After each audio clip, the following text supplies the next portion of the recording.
Oke, baik. Assalamualaikum warahmatullahi wabarakatuh. Selamat siang. Yang terhormat Bapak Bahar Amal, SPD MN, selaku dosen pengampu mata kuliah Literasi Digital 2, dan teman-teman lainnya yang berbahagia. Perkenalkan, nama saya Ninda Karisa yang akan bertugas sebagai moderator dalam diskusi ini. Adapun anggota kelompok dari kelompok 4, yang pertama itu ada, maaf Luli, slide selanjutnya.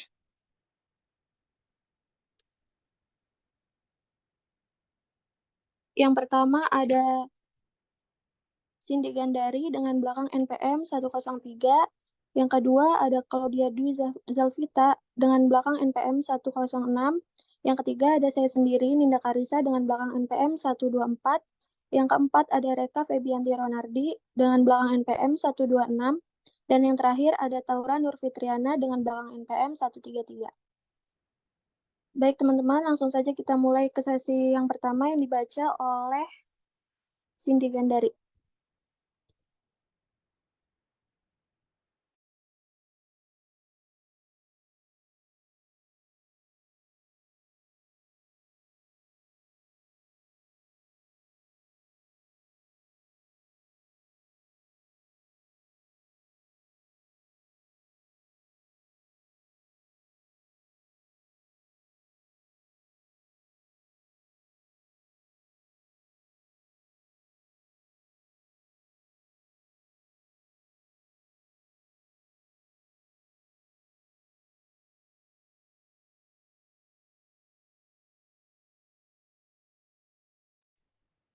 Mohon maaf teman-teman, kayaknya Cindy Gandari ada terkendala jaringan, mungkin bisa dibacakan oleh Claudia. Claudia, dipersilakan. Baik, Ninda. Flowchart, kode program dan hasil, if-else statement, pengambilan keputusan kondisi if digunakan untuk mengantisipasi kondisi yang terjadi saat jalannya program dan menentukan tindakan apa yang akan diambil sesuai dengan kondisi. Pada Python ada beberapa statement kondisi diantaranya adalah if, else, dan else. Kondisi if digunakan untuk mengeksekusi kode jika kondisi bernilai benar. Selanjutnya, kondisi if else mengartikan pengambilan keputusan. Kondisi if else tidak hanya digunakan untuk menentukan tindakan apa yang akan diambil sesuai dengan kondisi, tetapi juga digunakan untuk menentukan tindakan apa yang akan diambil atau dijalankan jika kondisi tidak sesuai.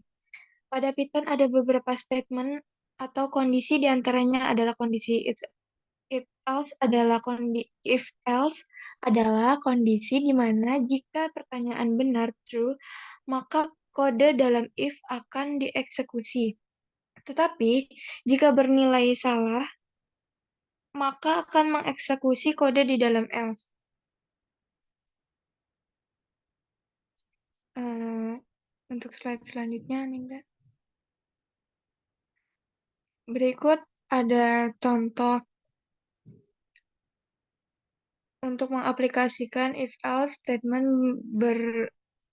berupa pendeteksi nilai lulus atau tidak lulus mata kuliah bahasa Indonesia. Yang di sebelah kanan mungkin tidak lulus nilai mata kuliah, dan di sebelah kiri lulus nilai mata kuliah. Program di atas merupakan pengaplikasian dari program if else, di mana gambar 1 dideteksi dinyatakan tidak lulus mata kuliah bahasa Indonesia, sedangkan gambar 2 dapat mendeteksi nilai yang dinyatakan lulus mata kuliah. Saya kembalikan ke moderator.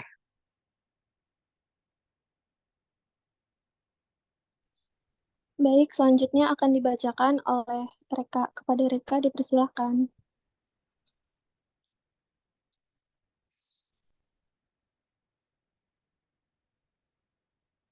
Maaf, Luli, slide selanjutnya. Nah, 2 untuk mengetahui penerapan program menampilkan anggota kelompok serta NPM dengan diktonari. Diktonari Python berbeda dengan list ataupun tuple, karena setiap urutannya berisi key atau flow setiap K dipisahkan dari pelurnya oleh titik 2. Item dipisahkan oleh koma dan semua tertutup oleh kurung kurang awal ketika mengakses elemen dictionary. Digunakan tanda kurung siku yang sudah dikenal bersama dengan K untuk mendapatkan nilainya. Untuk memperbarui dictionary, dilanjutkan dengan menambahkan entry baru atau pasangan nilai kunci. Modifikasi entry yang ada atau menghapus entry. Bawahnya, maaf Luli. Nah, di sini ada contoh Python. Pada gambar di atas menjelaskan penerapan program sederhana dengan dictionary yang dibuat untuk menampilkan anggota kelompok. Dan slide selanjutnya yang di situ ada flowchart. Itu contohnya. Terima kasih. Selanjutnya bisa dibacakan oleh Taura. Pada Taura dipersilakan. Baik, terima kasih moderator. Di sini saya akan membacakan untuk mengetahui penerapan program operasi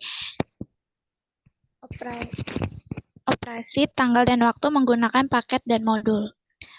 Luli, maaf, slide selanjutnya. Dalam program sederhana, paket dan modul ini diaplikasikan untuk pengoperasian tanggal dan waktu. Pada gambar di atas juga diberikan flowchart dari program Python. Flowchart tersebut mengaplikasikan dari operasi tanggal dan waktu hari itu. Operasi tanggal dan waktu pada flowchart meliputi input date, time, dan math. Pada gambar 16 menunjukkan paket yang berupa operasi tanggal dan waktu yang akan dijalankan. Selanjutnya, untuk gambar 17 dan 18 menjabarkan flowchart yang dihasilkan dengan menggunakan program dari paket dan modul. Untuk contoh gambarnya seperti di slide di bawah.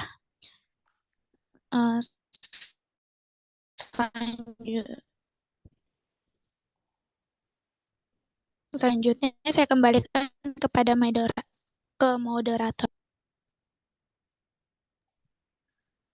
Baik, untuk kesimpulan bisa dibacakan oleh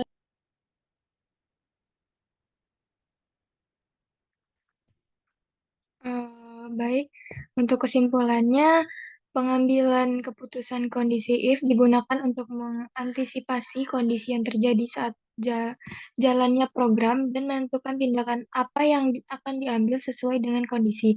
Pada Python ada beberapa statement kondisi diantaranya adalah if, else, dan elif. Kondisi if digunakan untuk mengeksekusikan kode jika kondisi bernilai benar. Yang kedua, memahami penerapan program menampilkan anggota kelompok serta NPM mahasiswa dengan dictionary. Yang ketiga, memahami penerapan program pengoperasian tanggal dan waktu dengan paket dan modul.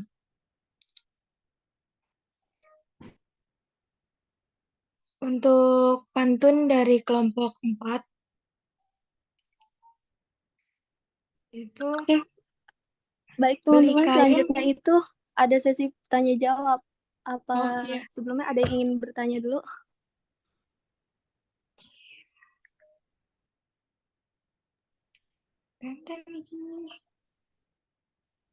Kayaknya kalian pada ngantuk ya kuliah sore ya. Minggu depan kita kuliah pagi dia biar kalian masih semangat. Di hari Senin ada upacara di Musika, jadi mungkin setelah upacara kali ya. Oke, dari teman-teman kelompok ada yang ingin tanyakan? Terkait tugas besar, ada yang ingin ditanyakan. Sudah di-share belum sama Mbak Zahra ya tentang tugasnya? Halo? Sudah, Pak. Sudah, Pak. Ya, gimana? Ada yang ingin ditanyakan? Bapak, saya mau tanya. Ya, gimana Pak? Silakan. terkait tugas besar kalau misal berkelompok dan itu misalnya dijadikan tugas UTS itu tetap berkelompok atau individu ya Pak ya? Kita berkelompok, tapi mungkin ada beberapa perubahan, kayak contohnya satu, tadinya kan kelompok 1 sama kelompok 2 gabung ya. Ini enggak, tetap kelompok 1 sendiri, 2 sendiri, 3 sendiri. Maksudnya enggak digabung. Nah, ada beberapa yang lain nanti saya WA lagi gitu terkait rules-nya gitu. Yang penting kalau saya kepengennya kalian berempat sepakat dulu, berempat maksudnya 4 kelas ya. Kalian 4 kelas ini sepakat dulu, jadi jangan sampai penerapannya beda-beda antara kelas 1, kelas 2, kelas 3, kelas 4 itu beda-beda gitu. Jadi kalau misalnya kalian memang maunya tugas besar seperti itu untuk nilai UTS ya nggak masalah. Itu gimana? Soalnya kan saya juga udah ngobrol sama PJ ya Pak ya, dari kelas A sampai kelas B. Dan kayak mau tanya tentang rules-nya gitu loh Pak. Kalau misalkan UTS, soalnya tuh kayak gimana? Takutnya kalau misalnya UTS tentang program juga, jadi kayak lebih milih tugas besar dijadikan individu aja Pak. Gitu. Tapi kalau misalkan tugas besarnya berkelompok dan hanya kelompok tetap, itu gak apa-apa sih Pak. Jadi mau tanya aja. Ya mungkin gak jauh beda dari yang itu.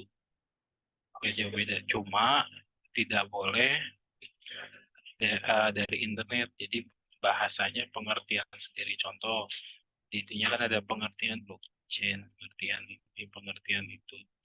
Nah, itu harus sepemahaman kalian sendiri. Kalau misalnya kalian dari buku atau dari internet, nanti kan akan sama semua kan. Ini kan pengertian menurut kalian masing-masing, jadi pasti harusnya beda-beda sih. Itu.